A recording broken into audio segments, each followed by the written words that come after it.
In today's episode, we have a strange case. A dealer on the run after robbing a van load of product from a Polish cartel in Berlin arrives in Wales. He soon recruits dealers to sell his stolen stash. The dealer's paranoia and violence would lead to a brutal murder, where a dismembered burnt corpse will be found in a garden and a mutiny by local dealers wanting to take over. This is Curios&Spiritual. We do a deep dive into the bizarre case, the police investigation and trial.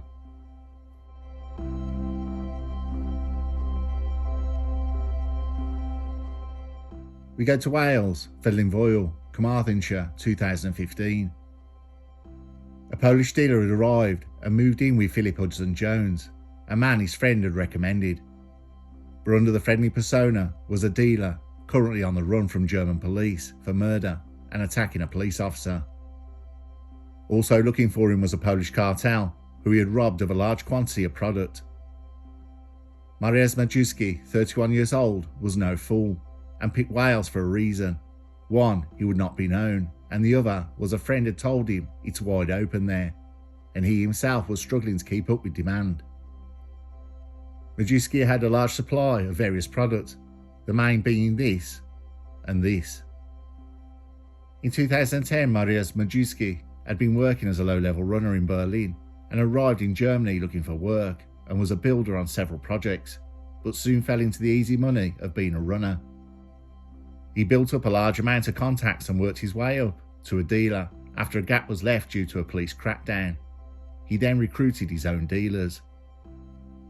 With this, he became very successful and was quick to use violence to maintain order. The Turkish biker gangs had been in war with established gangs in Berlin, which had brought heavy police presence. Gangs started tightening their turf and taking over independent dealers. This boxed in Majewski, who had to fall in line or lose his life. Choosing self-preservation, he conformed. The Polish cartel that took over recruited him to their ranks, and he soon worked his way up as an enforcer. He was heavy into gang life and became trusted. All the while, Majewski was looking for a way out, but he wasn't going to come out of it with nothing. Police were making arrests of the gang, and police were looking for Majewski for a murder of a rival Greek dealer as a person of interest. Majewski's name was also connected to a shooting where a police officer was shot. With the police searching dealing spots, the gang took Majewski off the streets. Majewski was sent to deal with a van loaded with product that had just come from Holland. Majewski was to do the handover. He had done this plenty of times in the past for the gang. All he had to do was check the product, do the exchange and drive the van to Berlin. The van was picked up by Majewski at the rendezvous in Hanover. The money was handed over and Majewski drove the van back to Berlin.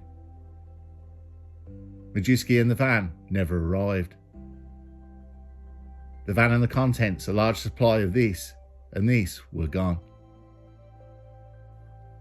Majewski had got his way out, a large quantity of product, and he got out of the insanity and the shrinking world that was Berlin. But why not just drive off with the money? Majewski knew his chances of survival were slim if the handover never happened. He'd be looked for straight away. Looking like he'd been taken with the product bought him more time. Majewski had already had a van parked up. He moved the contents to the other van and left his phone in the gang's van and left in the other vehicle. His plan was to get out of the country with the supply. Not an easy task, but he was well aware of smuggling and how the supplies are concealed. It is not known how he shipped the product into the UK, but it is believed it was driven. A few months later, Majewski had set himself up in Wales. He would stay with Philip Hudson-Jones, who his friend from Wales put him in contact with. Here, he would recruit so he could shift the product he had. Meanwhile, back in Germany, police were still looking for Majewski, and so was the cartel.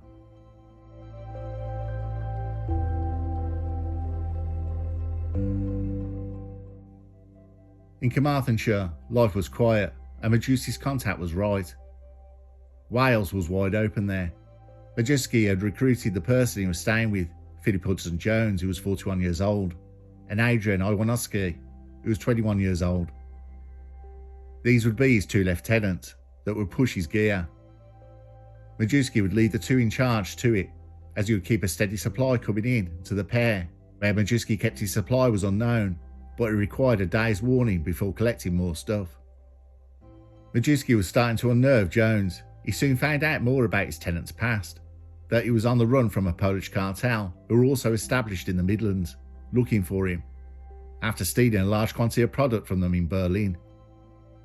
That he had killed a man, a Greek dealer, for money, and he wanted to go home to Poland, but couldn't travel through Germany because he was wanted for attack on a policeman, and the cartel were looking for him. Majewski became increasingly paranoid that criminals he had double-crossed would find him. He would sit up all night drinking. He barricaded the doors of the house and carried a screwdriver with him at all times. Philip Hudson Jones had taken Adrian Iwanowski under his wing, and they were good friends. Jones had offered Iwanowski and his girlfriend a place to live when they were broke. Jones was a kind of father figure to Iwanowski. The pair with products to sell off Majewski had recruited other dealers, and the pair were making plenty of money. Adrian Iwanowski would do the most travelling, dropping to other dealers, but one night it would not go according to plan. While doing a drop-off, Iwanowski and his dealer were jumped and were robbed. Iwanowski went to see Majewski, and Majewski, extremely paranoid, attacked Iwanowski with a wooden pole, beating him about the head and hospitalising him because he thought he'd stolen some of his product. Iwanowski told Jones of what had happened to him. He was heavily bruised, but he was okay. In the next few days, Iwanowski had manipulated Jones, enough to convince him that Majewski was a violent thug and was going to kill them both. They were both at risk, and they knew too much. There's no way they can go to the police. Violence needs to be met with violence. They need to kill him.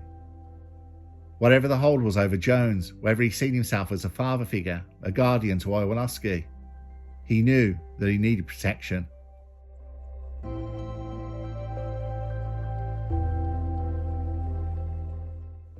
On November 6, 2015, at Jones's home, Jones walked up to his lodger and hit him in the head with an axe. He was killed instantly. Jones and Iwanowski then started to work, cutting off the legs so the body would fit, and burning the corpse in a fire pit. After hours of burning the body, the earth was dug back over in the garden and the paving slabs replaced over the remains. Iwanowski and his devoted girlfriend cleaned the murder scene.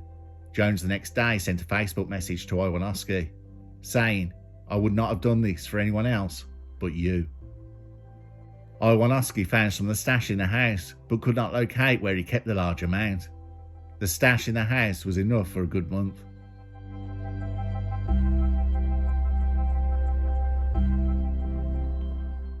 About a month later, Iwanowski had moved in with his girlfriend to Jones's house. With dealing greatly growing in the area, police had started to crack down on dealers, with Iwanowski getting pinched with a large quantity. Under police questioning, he said he wasn't a dealer. They questioned where he lived and was sorting a warrant to turn his house over. Police had discovered some very strange messages that were coded, but it wouldn't take a genius to know that the messages were about causing someone harm. The message by Jones on Facebook was the most revealing one. Iwanowski held up under questioning, but knowing police would find the body at Jones's gaff, broke down and confessed. He admitted he was dealing and that he was with someone else who had murdered a Polish dealer who was on the run from German police and a Polish cartel. Iwanowski told the events where the remains were buried. The house was searched and forensics found blood splatters in the house and the body under slabs in a small garden. Jones was arrested and burst into tears, saying Majewski had come to stay with him, but realised he was dangerous. But the money he made put that to the back of his mind. Majewski had said Jones was stealing product from him and came at him with a hammer. Hudson Jones described how he blocked the first blow, then grabbed an axe from his tool bag and struck back. He said, "I swung an axe and I hit him on the top of the head. He would have beaten me to death. I pushed him away. He fell back onto the sofa. Asked if he could see a wound on Mr. Majewski's head. Hudson Jones described it as looking like a gaping mouth. In tears, he said he wrapped Mr. Majewski's bleeding head in a towel, but the victim let out a last groan and stopped breathing. Hudson Jones said how things became displaced and surreal, frightened of calling the police, and frightened that Mr. Majewski's criminal associates would come after him seeking revenge. He wrapped the body in a duvet, then left the house to go shopping with friends. The following day, he said he dug a fire pit in the back garden, and then on Sunday, he and Iwanowski put Mr. Majewski's body in it, having first cut off the dead man's legs with a saw to ensure he fitted, and then torched it. He then hid the remains under the slabs in the garden, but police had the messages beforehand, knowing this was a planned hit. Jones and Iwanowski were charged with murder and remanded into custody.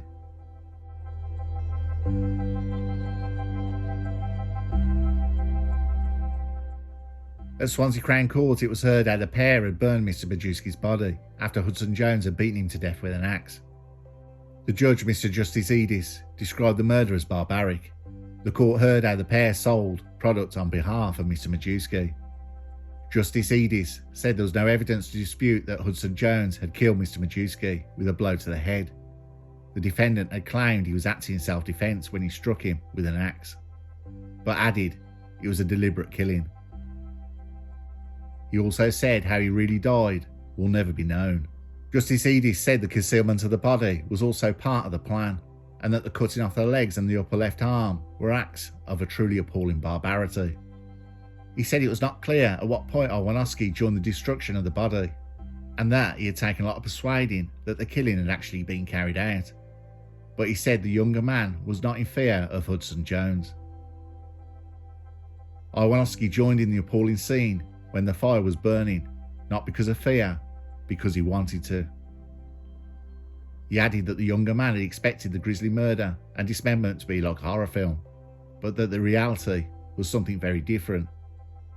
Indeed, it did unnerve you.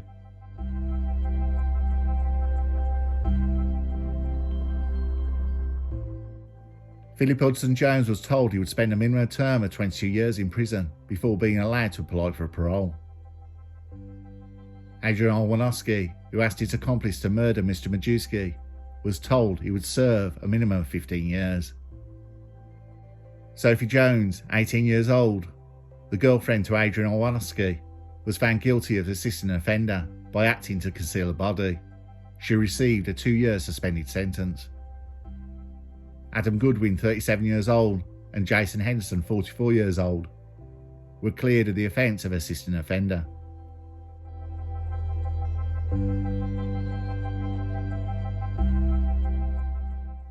Mariusz Majewski had worked his way up in the criminal ranks in Berlin, but working for the cartel, he had picked up a large amount of police attention. Stealing from the cartel was a bold move, but he did manage to stay one step ahead. But his paranoia and drinking heavily affected his decisions, and if Iwanowski had not been attacked by Majewski, in all likelihood, things would have operated as normal, and Majewski would still be alive. Where Majewski hid the stash is still unknown. He never told Jones or Iwanowski the location, but it's thought to be substantial. It's still out there, somewhere. If you watch this channel, we have kind of seen this story before, where a dealer beats the man who works for him, then the beaten man kills the dealer and takes over the operation. It is very similar to the Showkat Chenya story, the dealer to celebrities. It's a story that I'm sure will happen over and over again. What's that saying? For every action, there's a reaction.